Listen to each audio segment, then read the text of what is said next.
welcome everybody to our first COVID-19 webinar for Pittsburgh Professional Women. I'm so glad to have you here. And hello, Mary, I'm glad to have you here. You know, before we get started, I want to take just a brief moment and let's just have a pause for a moment of gratitude for our health and for the fact that we all can be working at home, and most of us are working at home.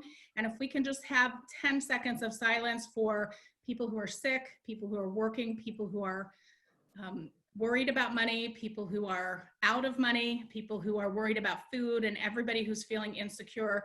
And of course, all of the people who are doing everything to keep us safe.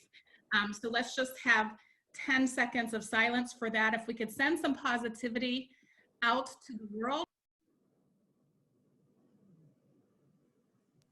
I just muted myself. If we could take that moment and send some positivity out to the world, let's just do that for 10 seconds.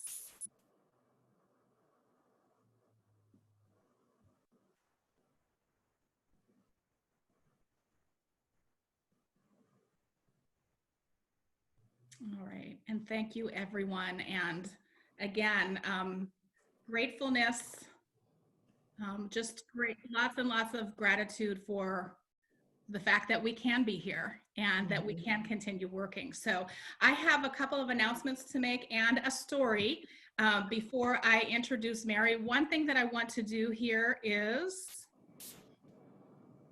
I'm going to share my screen and I want to show you guys, see if my screen is showing.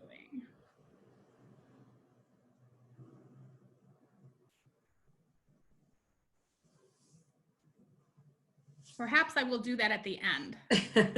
It's not coming up for me. But what I wanted to tell you about is that we have a number of upcoming webinars. I know you've probably seen them in your email, but these events I'm doing, Mary's the first one that I'm doing it with, and these events are going to be absolutely free and open to anybody, men and women in Western Pennsylvania, anybody who needs help with their business. And it will be up this afternoon. Just before I got on with you, Mary, I was on the phone with Google. Some of you were with us in November at the Google workshop, and Google is going to do another workshop for us online from New York City. I can't remember the date now, but that will be added to the website later today, right after we're done with this, and it'll come out with your recording.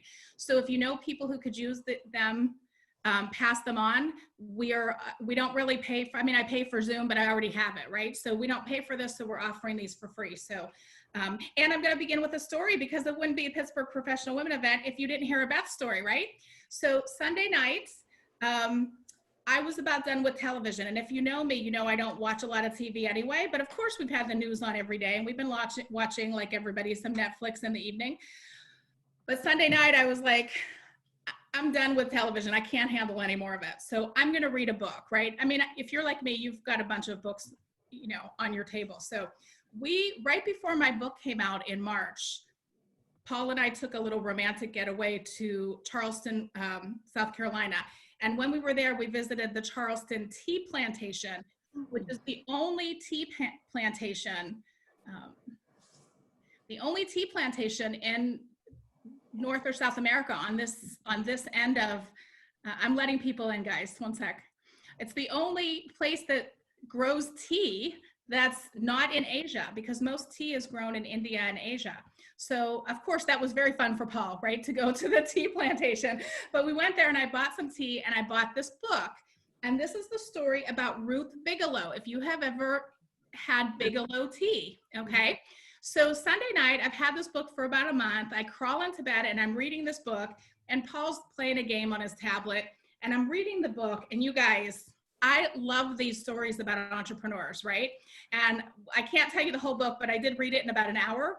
This is a story of a lovely Jewish woman in New York City in the 1940s who just wanted a good cup of tea like you can get in England, right? And she couldn't get it at her New York grocery store. And so she went through her yellow pages and figured out how to get tea. And then she had no money at all.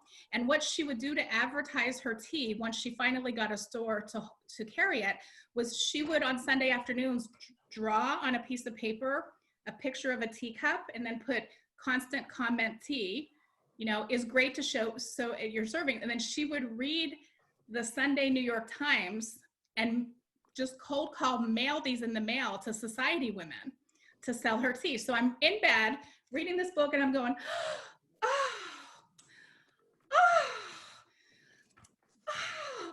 And Paul's like, what are you reading? Are you reading erotica? I was like, no, it's an entrepreneur. So highly recommend this book if you like something different. I wanted to share with you guys some light.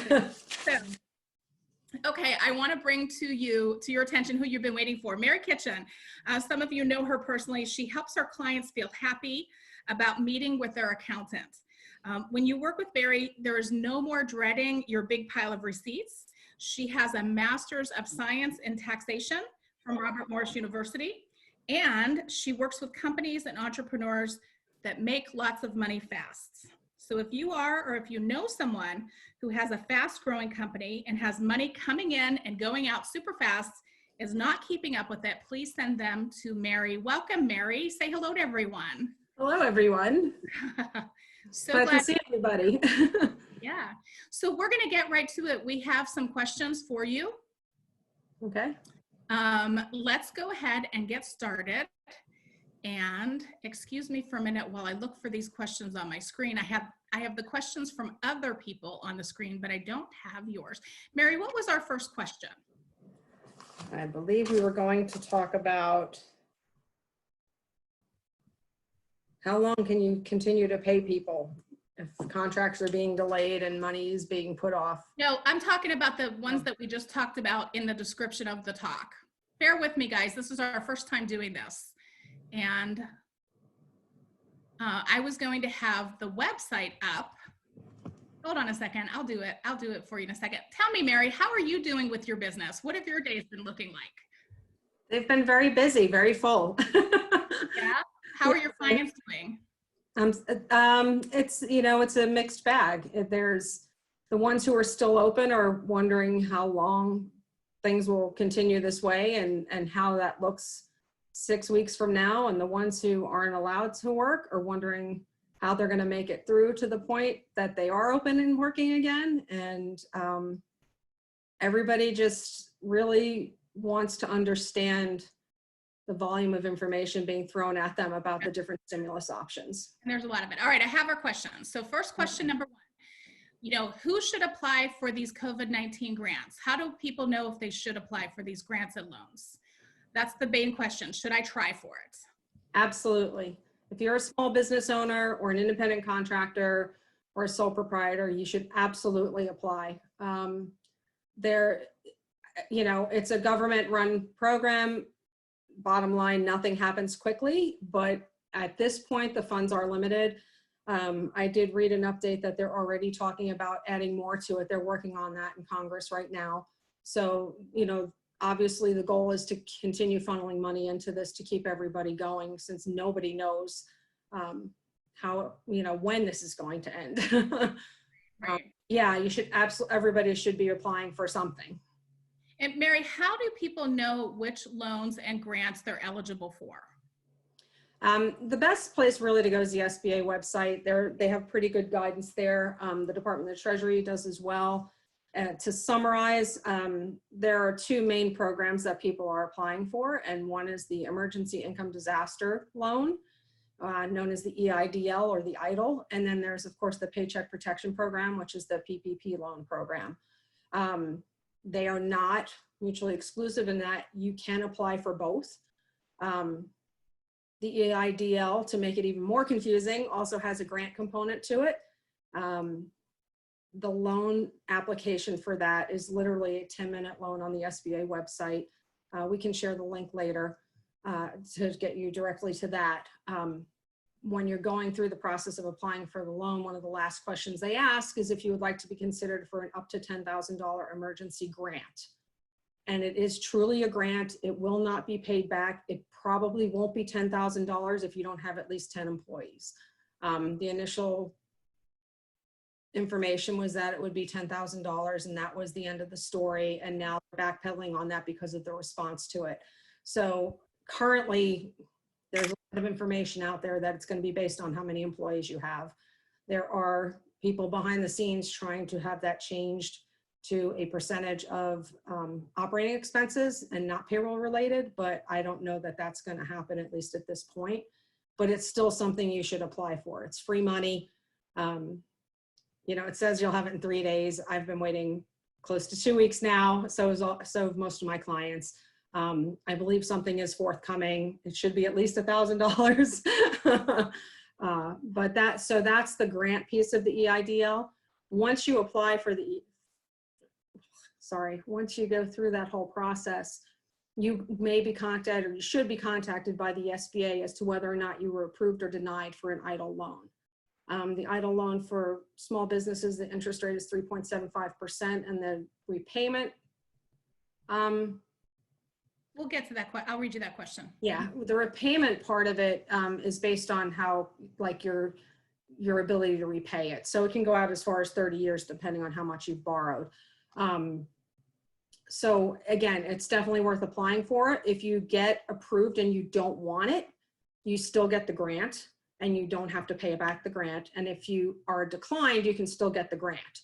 So, you know, the first step I think that everybody needs to do is just go to the SBA website, follow the COVID-19 links, and get to that application and fill it out. I kid you not, it literally takes 10 minutes to do it. I don't even think it took me 10 minutes to do it. And yeah, it's 10 minutes if you have to find your employee ID number. Bayer is on here, so I just had to call Gail and say, what are my numbers? Because they Hi, Gail. ask for your income over the past 12 or 13 months and your cost of goods income. So I needed to get that information from her, but the rest of it was really easy. Yeah. And to answer your question, I think it was Mary Ann that asked a question. Yeah, there is no notification. Kind of notification. There is a phone number that you can call, but we'll get to that. So, okay. So next question for you. Oh, but just to finish on that, it says loan all the way through until the last button. Yes. And I was insecure about that. And I thought to myself, well, if it is a loan and I could definitely use it in 3 months, I can take it. And if I don't want to take it, I don't have to. The terminology when I filled out that paperwork about a week ago was not, it wasn't grant. I think it said disbursement was the word that it, and I still did it because Mary told me to. So I thought, what do you have to lose? All right, now when and if you get this, we're talking about the grant, we'll talk about the PPP loan next. But for that grant, Mary, is there any restriction on how that money can be spent, that grant money? There is not. The only restriction comes into play if you get the Paycheck Protection Program loan. And it's not even so much a restriction. So yeah, you can use it for any kind of operating or business obligations that were in existence as of February 15th of 2020. So some restrictions. So say that again slowly. So it's not even really a restriction, so I hesitate to call it a restriction. When we get into the PPP loan, we'll cover it more. If you receive this EIDL loan and you use it for payroll, then that amount will get rolled into the PPP loan if you receive that. So it's not even really a restriction. You should absolutely apply for both. There's no reason not to apply for both. The loan application for the PPP even asks you if you applied for both and tells you how to handle it if you have. So there's a lot of misinformation out there saying that it has to be one or the other. That is so not true. A client of mine received something from her congressman saying, oh, by the way, you can't apply for both. It's not true. It's absolutely not true. And then the other thing, if you're a sole proprietor, you're one employee. So you would put down yourself. Okay. On that application. And now, can you use this to buy groceries, to pay your car payments, or is it business obligations? Business obligations. For business obligations. You can't get $10,000 and buy cabinets for your kitchen. Or put the roof on my house like my husband wants to. Yeah. But you could use it for advertising. You could use it to hire an assistant. You could use it to inventory, like you said, marketing, anything like that. So that's good. Mm-hmm. All right. Last question that I'm going to ask you, which would be, what about taxes? What should we do about our taxes, business and personal? File them if you got them. My clients are probably going, then where's mine? I apologize. I haven't had a chance to get to them because I've been covering all of this stuff. I promise I'm still shooting for the 15th. So if at the very least for my clients that are on here to let you know if you're going to owe or getting a refund. I would say if you're filing and you're getting a refund, get that in as soon as possible. Absolutely. Just to get your money back. If you are going to owe, I would absolutely wait till the July 15th deadline that they've made. That's a deadline to file and to pay. So you can wait until July 15th to send your payment in without any penalties or interest. But please don't wait to do your taxes until July. Correct. Because trust me, you do not want to be in your house in July, right? You're stuck there now. Do your taxes now. And then if you are owed a refund, or if you don't owe any taxes, go ahead and file them and get them done and behind you. And if you're expecting to pay, do the paperwork now and then file on July 14th or 15th. You can even file now if it's done. You just don't have to pay till July 15th. Thank you for clarifying. And I do see some questions in the chat. They're hard to keep up with in the chat because every time somebody says something, it goes up. What I'm going to do now is I'm going to read the questions that were submitted through the website when people registered, and then I'll come over to the chat if there's any that aren't answered. Okay. So the first question I have for you was from Lisa Kroll. I don't know if Lisa is here live with us. Lisa owns Park Avenue Wealth Management. She has one employee. I believe that she's incorporated, but I'm not sure. She didn't answer that question. Here's her question. It says, from my understanding, I cannot get the SBA loan and payroll protection.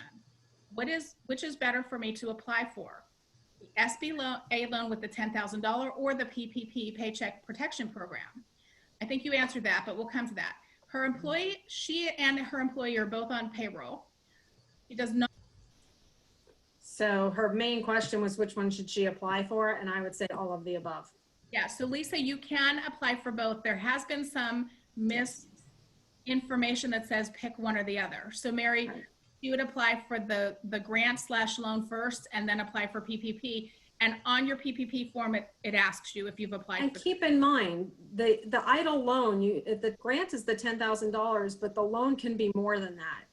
I think it's $1 million or something crazy like that. It's based on, there is a certain degree of, credit worthiness type of thing, although they've really relaxed those rules. But it's not just $10,000. I mean, you could, if you apply, you might get approved for $30,000, and then you'd have a $30,000 loan at 3.75%, that you could pay off over however many years. And I believe that the payment period doesn't even start until things kind of resolve. So it's not just about the $10,000. Right. So I know that you are all frustrated because you want to know right now, and you can't know right now. Nobody knows right now.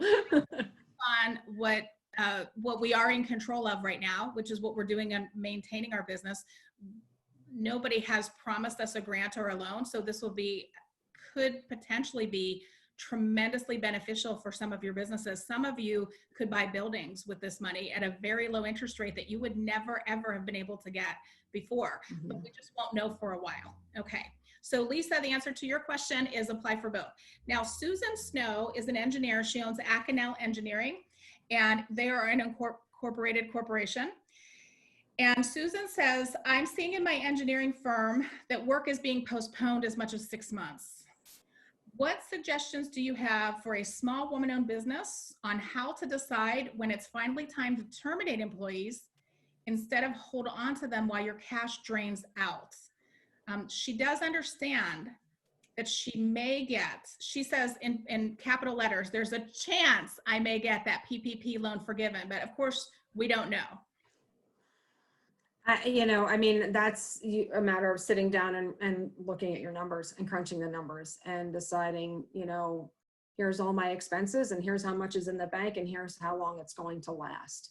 And really trying to schedule out how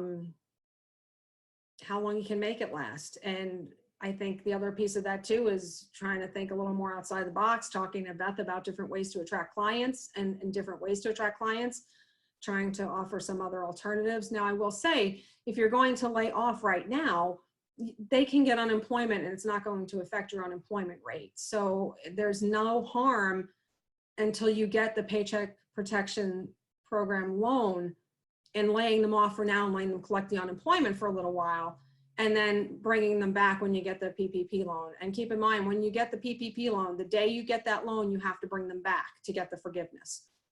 So whatever number of employees is on that form based on, your payroll for the last year and things like that, you need to stay within that range to get the forgiveness at the end of the loan period. So in some instances, it might be worth it to say, you know, go ahead and collect the unemployment until we get this other part sorted out. Come back, we'll have this money available. There's a chance, you know, that we'll have this money available, bring them back, try and in the meantime, start figuring out other ways to keep them busy and making money. Yes. And hopefully it'll resolve and you'll be back in business and it won't, you know, you won't actually lose anybody. And I did catch what you said there about finding ways, asking Beth about ways to get new business. You know, my hope for you, Susan, is that things will happen. We had a tornado yesterday that perhaps brought you a client because that's the kind of work that Susan does. She helps people with landslides and things like she's Wow. very important. So I would advise you to spend your time right now on visibility. I think that's great advice. And of course, all of you should talk to your current accountants because they know your numbers and Right. they can advise you on how long that you have. Okay, the next question is from Joan Kaler. Joan's a Pittsburgh Professional Women member. She's a mental health therapist. She's an LLC. And her question is, am I eligible for partial unemployment since my client load is down? Ugh, unemployment. Yeah. The short answer is yes. The long answer is good luck. Yeah, so there are funds that are supposed to be made available for independent contractors and gig workers and sole proprietors. I was on the PA unemployment comp website right before this webinar and they still have not updated. Right. So they're so overloaded. That's new information. That hasn't always been that way. Is that right, Mary? That's correct. This is part of the PUA, like something disaster fund something. Okay. Too many initials, but it has to do with the fact that this pandemic. So, and that businesses were forced to close rather than a normal downturn in business. So that will be for a short window and period of time. Thing to keep in mind is go ahead and apply if they ever open it up. But if you get these other funds, then you would have to report them and you wouldn't get it anyway. Okay, good. So Joan, my advice for you would be to use some of your reserve money that you have from the clients that you had in December, January, February, and use that to do some marketing and advertising. Take this time as a mental health therapist to use your email newsletter and your social media, your podcasting skills to get more clients. People are traumatized. People need mental health therapy. As I'm looking up here on the screen and I see Susan Amoros, people need your therapy now more than ever. So don't hide your light at this time. Some people are very, very busy right now who are working in mental health. So this has been a shocking time and we've been in shock and we've been surprised and we've been thrown off our game a little bit, but get back on that horse and get those emails going, get that social media going, do some interviews and get some business. That is so much more better way to spend your time than trying to apply for unemployment. Although if you're entitled to it, of course, I'm glad you can get it. Absolutely. I did hear, I watched a press conference with the governor a day or two ago, and they have hired, I mean, the state of Pennsylvania has never, ever had so many unemployment claims at one time. They have hired new people, but they're new and they just started on Monday. So that's gonna take a little time. All right, next question is from Susan Amoros. I just mentioned her. Susan is an LLC sole proprietor, and her question is this. Can you assist a solo practitioner without employees to know what they should apply for? And if the EEIG can be applied for through a federal government site, or should it be applied for through a bank site? Mike, I'm not sure what you mean by EEIG. Okay, Susan, type that in the chat. So she's a solo practitioner without employees. So which should she apply for? That's the first question. Really everything. Same Okay. same answer, really. I mean, you're eligible for the EIDL loan and grant and the payroll protection plan. You can start applying for that tomorrow. Supposedly, the banks are supposed to open it up to sole proprietors tomorrow. So I was reading, there must have been a typo. She meant EIDL. Yeah, I saw it come up. Okay, So so yeah, I would apply for all of them. okay. I heard it is Go through a bank. You have to go through a bank for the Paycheck Protection Program. You cannot go through a bank for the EIDL. The EIDL has to be through the SBA government website. That is, the SBA.gov is handling the processing of the direct processing of the EIDL loans. The Paycheck Protection Program is being run through the SBA lending banks, and then it still gets to them, but that has to go through a bank. Okay, so with Susan having no employees, she wouldn't be applying for the PPP, or should she go for it anyway? Oh yeah, it's for sole proprietors also. Basically, they take an average of your income for the last year based on how many jobs you worked and do the same type of calculation. It's just a slightly different information you would need to provide them with. And the PPP is a loan. It is a loan. It starts out as a loan. It's currently statutory maximum rate is 1%. But if you use the money for payroll, rent, mortgage interest, or utilities, by the end of June, if you use it all for that, there'll be some kind of form they'll come up with to fill out with documentation. They will forgive the entire loan. Now, of that amount, 75% of it has to be used for payroll type expenses, and the rest can be used for other things, not for other things, for rent, mortgage interest, and utilities. There's very specific on what you can use it for. Okay, so now next question isn't Susan's question, but I'm going to ask it as a follow-up. I had seen somewhere it's an SBA approved bank. Are all banks SBA approved or just some? No, but more of them are now than there was on last week. So check with I would recommend, like Michelle said, I would recommend talk to your own bank first. If they are not, see where they point you, what direction. Some of the banks are, because of the volume, are only dealing with people who are their clients. So, which of course the government is kind of frowning on because they're afraid some people are going to get left out in the cold. But it seems like there's a lot of them that are. I know Dollar Bank is, I know First Commonwealth, First National, PNC, Citizens, like a lot of them are. Some of them are up and running already. Some of them are still kind of trying to figure it out. There are online websites you can go to that are approved lenders as well. Some of them are more like a clearinghouse, I guess. So they'll take your application and submit it out to a number of banks, and then one of them will pick it up, kind of thing. I've seen a lot of waiting lists come back on those. And another, Intuit, if you work with Intuit for payroll, right now they just got approved. So you can apply through QuickBooks. Okay. And then starting next week, QuickBooks Online, they're going to roll it out to QuickBooks Online users. So probably Monday or Tuesday, you'll see that come out for QuickBooks Online users as well. Mary, do you think there's any danger in waiting a week to apply? It's a first come, first serve thing. So when the money runs out, it's gone. That said, I know they are working to continue to fund it. So you may see it drop off and come back. But I mean, if you have the information together, I would absolutely do it, because the other thing too is this all happened right at the end of a quarter. So the longer you wait, the more documents they're going to make you give them. So, Mary, do you know any banks that don't do SBA? Any Pittsburgh banks that don't do SBA? Off the top of my head, no. Community Bank was not, but they just got approved as well. So that was the only one I was aware of that was not. So most of you should be okay with that. So Susan, the answer to your question is apply for both. I wasn't going to apply for both, but now I will too. Thank you. All right, next question is from Mary Ann Brown, and I think she's asked this in the chat as well. Yeah. She has applied for the SBA grant. How long does it take for them to acknowledge the application? Sure. Good luck. You should have gotten a confirmation screen at the end. It had a confirmation number. If you call, I think Vanessa put the phone number and the email in the chat.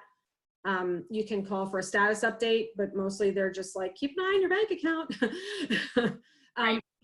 The loan approval piece of it, they had said 2 weeks. I'm guessing it's probably going to be closer to 3 or 4 by the time they're done sorting everything out. So there is a phone number. Vanessa put it in. I don't know if it's the same phone number that I have. I have a phone number.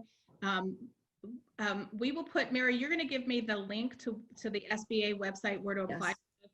We'll put the phone number in the email with this recording. Now I won't get this recording for a little while. It takes about an hour, and then I have to like put it on the website and do this. It'll be a couple of hours before I send out this information, but it'll have the link for you to apply, and it'll have the phone number, Mary Ann, that you can call, but you will need that confirmation number from when you applied. So if you didn't get a confirmation number, you may want to apply again. Okay, now let's see here. Michelle Boucher, she's talked in the chat a little bit, but Michelle, I haven't been able to keep up with it because I've been, my eyes here, but I'm sure Mary's seeing it. Michelle says, I attempted to apply for the payroll protection loan last Friday when enrollment opened. She was given a number in queue from PNC. Oh, good question. Should she apply somewhere else? My understanding is you can get on as many like waiting lists as you want to, but you should only apply one time. I don't know. I mean, PNC was the first one to go live that I'm aware of on Saturday. I think PNC and Dollar were the first ones to start processing, and PNC's website was crashing perpetually on Saturday. I had 3 clients who actually got their applications in. It literally took them 12 hours to get them in because it would crash and you'd have to re-input everything. So I mean, I agree with Michelle's comment that it just shows you like it's good to have a good relationship with your banker, because it seems like, especially with some of the smaller banks that are SBA lenders, if you're emailing the application to your banker and they're getting in, it seems to be going quicker than through portals. And plus a PNC type bank is huge. They're getting so many applications from all over the place. So, you know, if you have a relationship that you can take advantage of to submit somewhere else, I would consider it. But, you know, beyond that, I don't know that you're going to get a faster result one place over another. Okay, Michelle has another question. My taxes are not done for 2019. What documents do I need to make this process work? Every bank is different. It's not really about your income. It's really about your payroll. So for the Paycheck Protection Program, what you really are going to need to provide them with is documentation of earnings. As far as payroll reports, if you use a payroll provider, I partner with a company called Gusto. They have been on top of this the whole way, updating their reports every time the rules change and sending out an email to me to let my, you know, and to the clients to redo your reports because it changed. They had a really nice report. Click a button, put in the date you need, and you're done. It had everything you needed right on it. They had a few glitches here and there in there with some numbers not really tying out right. But I think, you know, it's the payroll documentation that's the most important thing. Some of the banks are asking for the rent and utility information now. I'm not really sure why, because it has nothing to do with the calculation. The calculation is simply your payroll basically over the last year, divide by 12 times 2.5, and that's your loan amount. It's guaranteed by the SBA, so there's no credit check. There's none of that to deal with. There's really not like a traditional underwriting process. So, you know, theoretically, it should be a very simple process, but every bank, of course, some want a calendar year of payroll information. Some of them want it a year from your last payroll. Some of them want it a year from the date they told us to close up shop. You know, it just depends on the bank. Okay. All right. I'm not sure. I don't know if Betty Karleski is here. Betty Karleski, if you're here, let me know about the clarification on this question. It says, how should a sole proprietor / independent contractor apply for PPP, which we have answered? Well, no, we haven't. Yeah, your PPP you do through a bank, and or unemployment. Okay, so the PPP, the other thing is for income documentation. They're probably, in that case, they may want, if you file a Schedule C on your taxes, they may want a copy of that or some kind of profit and loss statement. I've seen people submitting 1099s from people who paid them. And then they would want some kind of documentation. Like with the employees, they want to know how many employees you have. My understanding with the independent contractors is they'll ask you for an estimate of how many jobs you do, and they'll divide it out that way. But if you can't, if it's not a business where you can actually really provide that, I would think it would be more along the lines of, here's my income, divided by 12 times 2.5. Okay. And then Betty, your question about unemployment, it's the Pennsylvania website that you apply for unemployment. Yeah, you'd have to go to the PAUC, just Google PAUC and it'll take you to them. All right, Lisa McCormack is a sole proprietor. She's a social worker and a massage therapist. And Lisa says, what benefits, loans, grants are the best resources for a sole proprietor in private practice that is defined as non-essential? Same as the above, same as everybody else. So even a massage therapist can apply for PPP. Yeah, absolutely. So good news for you, Lisa, because when I was looking at this last night, I was thinking, oh my gosh, massage therapist. I mean, that's tough. There's some of us here, we can think of other ways to make money. And I'm thinking, what can you do as a massage therapist? I was noticing, Lisa, that you are a social worker. So I know that there are lots of therapists that are outsourcing clients right now because they have so many calls that they can't handle. You may need to do that for a couple of months, go on that. But great news for you that even as a sole proprietor, you can apply for even unemployment and PPP and the grants, okay? And then Amy Chess says, can you give us some feedback on what a direct sales independent contractor can do who may be struggling? You know, direct selling, very much like massage therapy. I mean, I think all the same. I mean, it's just, it doesn't ask what, other than illegal businesses and if you've been in jail or defaulted on an SBA loan, they don't ask really what you do. They just ask you for documentation of your income. So I don't see any reason why. I tried to look up some more information specifically about direct sellers, and I didn't find anything that said they were not eligible. So I would assume apply for the same things. If you're not eligible, they'll certainly tell you. But I would absolutely. okay. And then my advice to you, Mary, and anybody else that's in direct sales or has a business where you have one product is, I was thinking about this last night as I printed out these questions for today. You know, Mary, not Mary, Amy, you, I was thinking you could give cooking lessons. You could do, you could start doing a recipe of the day. You could start what's in your kitchen and putting out recipes. You could put out a recipe of the day or maybe a recipe at the beginning of the week, and then put one pan or pot or spatula or set of knives or those beautiful three set of bowls that I always buy people for shower gifts, right? And just put one item to buy in every email, but give lots of value. Mary, I keep calling her Mary. Amy has done over $2 million in sales in Pampered Chef. So you have a lot of clients that you can reach out. They are all cooking at home. So give them some recipes. That's a really good point. Classes. Give some cooking classes. I mean, it's a cooking class that you do. All right, let me go through the chat here and see what questions. If I missed a question, please. Oh, Amy says, should I let everyone on my team apply for 3 things? Why not? Yeah, apply for it. They all have their own tax filings, right? So they're not employees of yours. They're all on their own. So yeah, they absolutely should. Okay, Michelle says, does it depend on how your company is set up as a legal entity? Does what depend? The grant and loan? What depend? You're asking, Michelle? Does the grant or loan depend on, or maybe she's probably asking about the PPP. So for instance, I'm a realtor. A lot of realtors still run all their commissions right through their personal banking account. Set up as an LLC. I do payroll. I have an independent contractor that works for me. Vendor. So I'm set up like a legal entity. It doesn't, you have to provide that payroll information in order to make a full application for that PPP. And if you don't, they'll just kick you right out of the system. So if you don't have all of that lined up when you put your application in, you're better off to wait until you have all that information together to make your application, or it'll get kicked out. Yeah, but that doesn't preclude you as a sole proprietor from applying on tomorrow. So, you know, the first wave of applicants were the small businesses that are like an S Corp or corporation, or, you know, are running payroll, a physical payroll.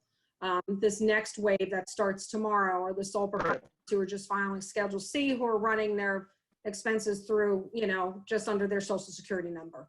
But which still, you're right though, you do need to have all the information together, or you're not gonna be able to apply. And I'm guessing the reason that they split it was because there was no infrastructure whatsoever on how to do this. So they had to get one group in, and now they have to come up with the way to get the other group in.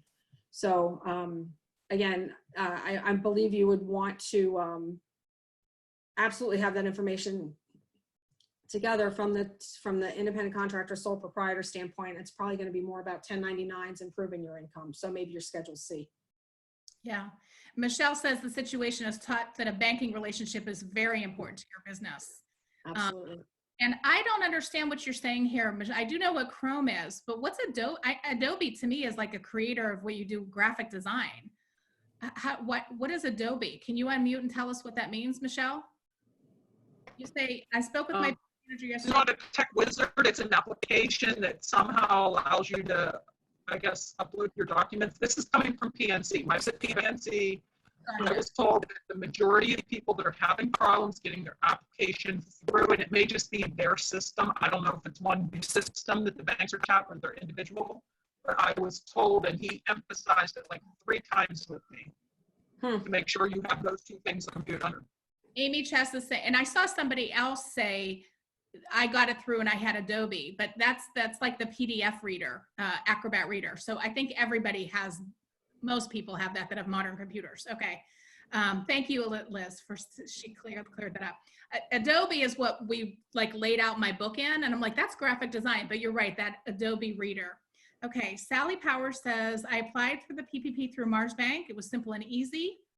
They wanted 2019 payroll divided by 12, super easy. So that's good to know. I have seen, okay, Christine says, when advising 1099 contractors that work for us, do we tell them to apply for EIDL, PPP, and unemployment? Yeah, and that brings me to another point too. When you're calculating your payroll costs for the PPP, you do not include your 1099 contractors because they can apply on their own. Say that again. Included in your calculation. Wait, say that again. When you're adding up your numbers. Right. So when you're adding up your payroll numbers, do not include your 1099 contractors because they can apply on their own. Great, good information. I saw something here from Susan about 1099. Susan, I don't know what you mean by 1099 count. Can you tell us what you meant by that? Oh, I wanted to know if earlier in the conversation, if we could use our 1099 as a submission document, since you know, I'm a private contractor as well as a sole proprietor. I'm guessing, yeah, I mean, the guidance hasn't come down clearly yet on that, but I would think that that would absolutely be a document they would want to see. I mean, even for the payroll side of it, they want your payroll documents, but they also want the forms you file with the government to prove that it corroborates, so you don't just start making up numbers. So I think absolutely, if you have 1099s to back up your information, they would definitely be accepted. Okay, that's good. All right, here's a question from Darlene. In reference to the $10,000 grant, if you are a sole proprietor with no employees, what could you actually hope for? $1,000.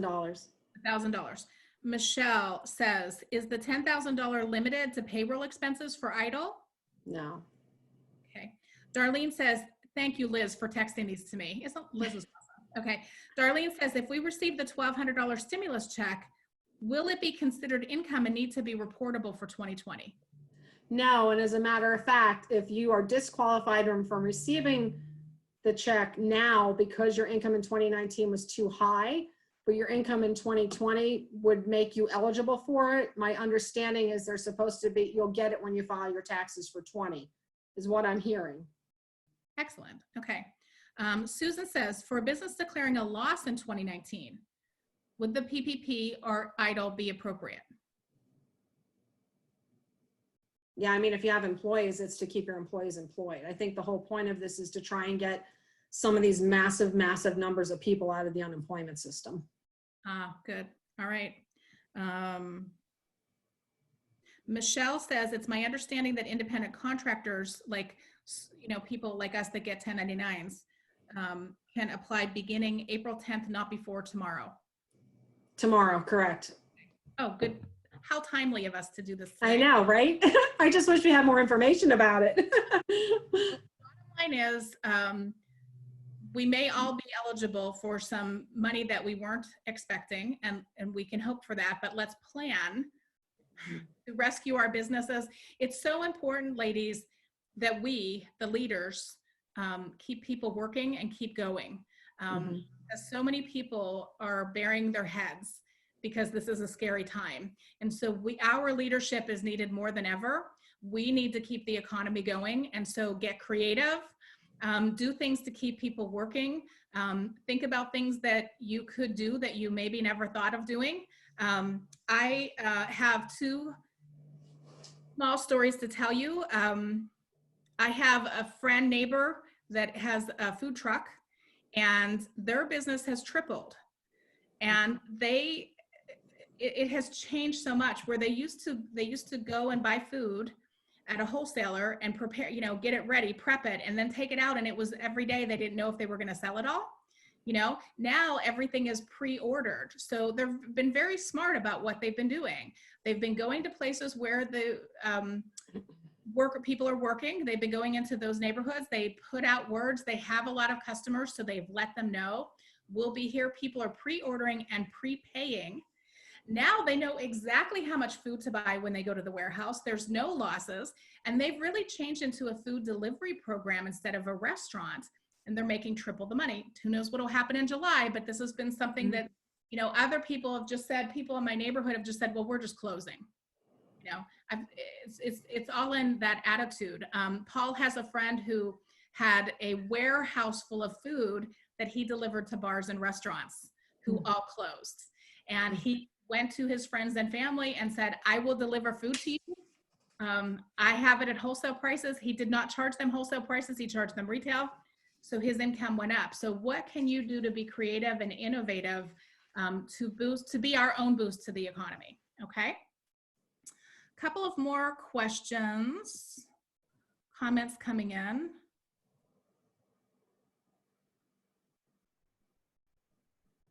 Okay. Sally says Giving Tuesday has been moved up to address, 3 weeks away for nonprofits. And there are parts of the CARES Act that relate to nonprofits as well. They're doing a $300 above the line deduction on your taxes. So even if you don't itemize, you'll get the benefit of that when you file in 2020. And there's some other things for businesses if you're incorporated.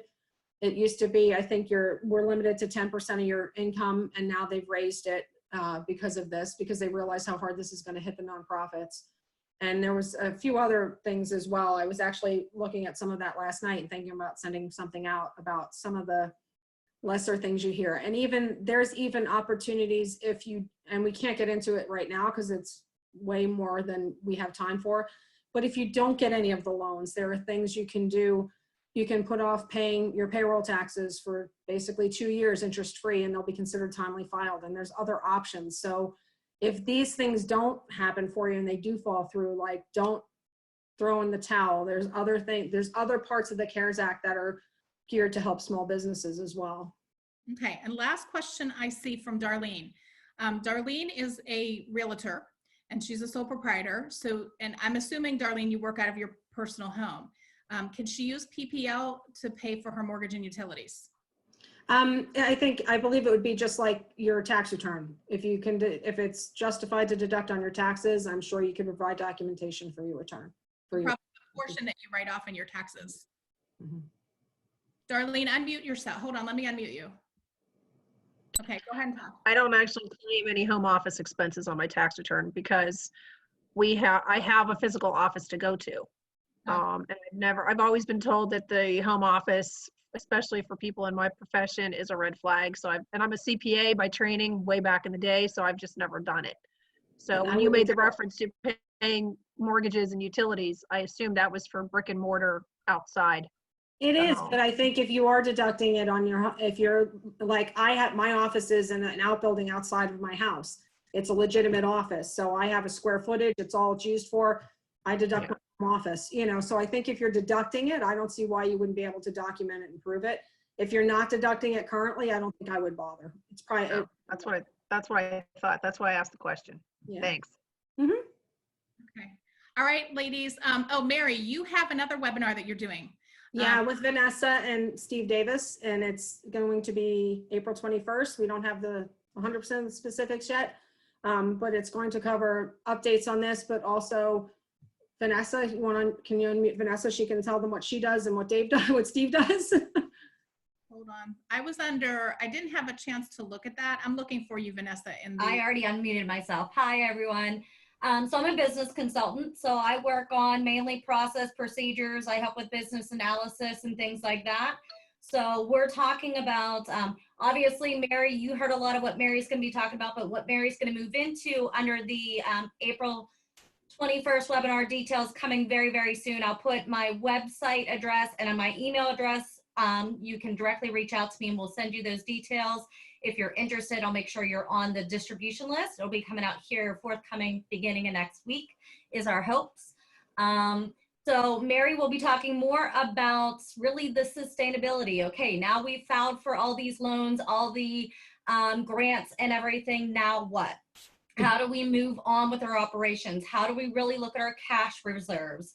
How do we ensure that we have tightened up our budgets enough that we can still pay payroll and retain our operations? Steve Davis is an HR consultant, so he'll be talking about everything as far as layoffs, furloughs. He'll also be talking about, you know, okay, one of my clients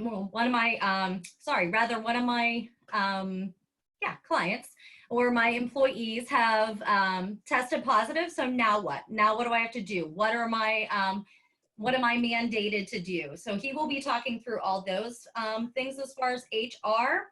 And I will be talking, my business is a business consulting firm, as I said. I'll be talking through operational procedures with all the remote work requirements or shift, alternative shift work that people have had to implement with their companies. So what do you do to stay operational? And really, how can you track accountability? That is the major thing people are running into, is accountability with their employees. Okay. Thank you. You're welcome. So we'll put the link to that if we have it. If I have the link to information, I'll put that in the recording. Otherwise, Mary will have all of your information, so she can invite you to that. So it sounds like it's all of this plus a little bit of HR plus a little bit of strategy all involved. Yeah, I mean, and honestly, things are probably going to change quite a bit in this arena as well over the next week. So there'll be updates for that as well. Yeah. So I wanted to show you, I can't find it. I can't get there right now. MaryKitchenCPA.com. If you have like specific detailed questions that Mary didn't answer today, you can go to her website, MaryKitchenCPA.com. She has a tab that says Let's Talk, and you can, for a short time, you have a free session up that's just about COVID-19, right? Okay, so you can schedule a private call for her for a short time on that website.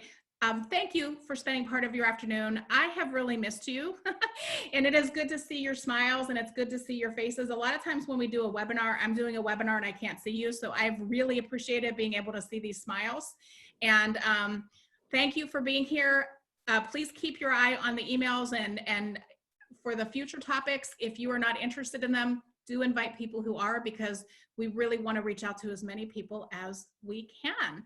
Any other last questions? Let's all unmute. I'm going to unmute everybody and let's all say cheers and goodbye to everybody. Cheers! Bye. Thank you so much. Thank you, everyone. Bye, Debbie. Bye, everybody. Thank you, Mary. Thank you. Thank you. Thank you. Thank you. Chrissy. Oh, it's Thanks. good to see you guys.